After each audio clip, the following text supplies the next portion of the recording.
Assalamualaikum warahmatullahi wabarakatuh. Mari pada kesempatan ini kita akan membahas bagaimana hukum nun mati yang namanya ikhfa. Jadi ini ikhfa. Apa yang dimaksud ikhfa? Hukum ikhfa apabila nun mati ataupun tanwin bertemu dengan huruf-huruf ikhfa. Jadi tentu kita sudah maklum huruf-huruf ikhfa apa itu. Kemudian bagaimana cara membaca huruf ikhfa? Hukum ikhfa. Arti ikhfa adalah menyamarkan bunyi nun sukun ataupun tanwin sambil memperhatikan huruf yang ada di hadapannya. Jadi salah satu daripada huruf yang 15. Yang kedua, cara membacanya menggunakan, artinya mendengungkan nun sukun atau tanwin ke pangkal hidung. Kemudian menahan gunah 2 harkat. Mana huruf ikhfa? Huruf ikhfa ini ada 15. Ta, sa, jim, dal, lal, zal atau zai, sin, shin, sod, dad, to, zo, fa, qaf, ke. Ya, ini huruf ikhfa. Kita lanjut ya. Jenis-jenis ikhfa ada beberapa macam. Ada yang namanya ikhfa akrab atau dekat. Maksudnya makhraj nun adalah sedikit di ujung lidah. Ini dekat dengan makhrajul huruf ta, bo, po. Kalau ini dekat makhrajnya, berhampiran antara makhraj nun dengan to dan da. Lanjut.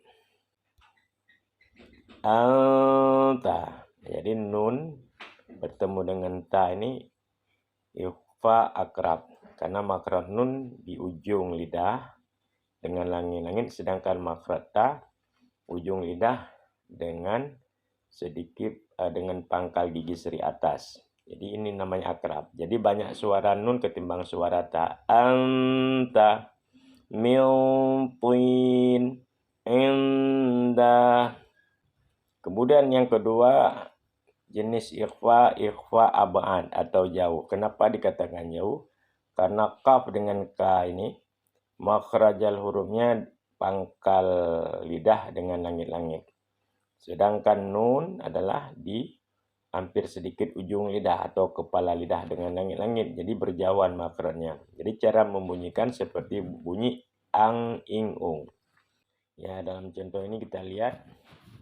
Wayang qalib, yang qalib, in kuntum. Ini kita lihat ya.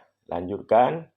Yang ketiga, jenis ikhfa ausat atau pertengahan. Pertengahan antara ikhfa akrab dan ikhfa ab'ad. Ya, jadi bunyinya jangan terlalu ke nun dan jangan terlalu ke ang, ing, ung. Jangan dengan an, jangan ang antaranya. Contoh seperti dengan sa. Anta, anja. Dengan za, anza. Dengan zau, anza. Dengan sin, ansa. Dengan shin, ansha. Kemudian kita lihat di kotak ada contoh. Wa ansab man safiha hubban jamma. Lebih kurang demikian. Terima kasih. Assalamualaikum warahmatullahi wabarakatuh.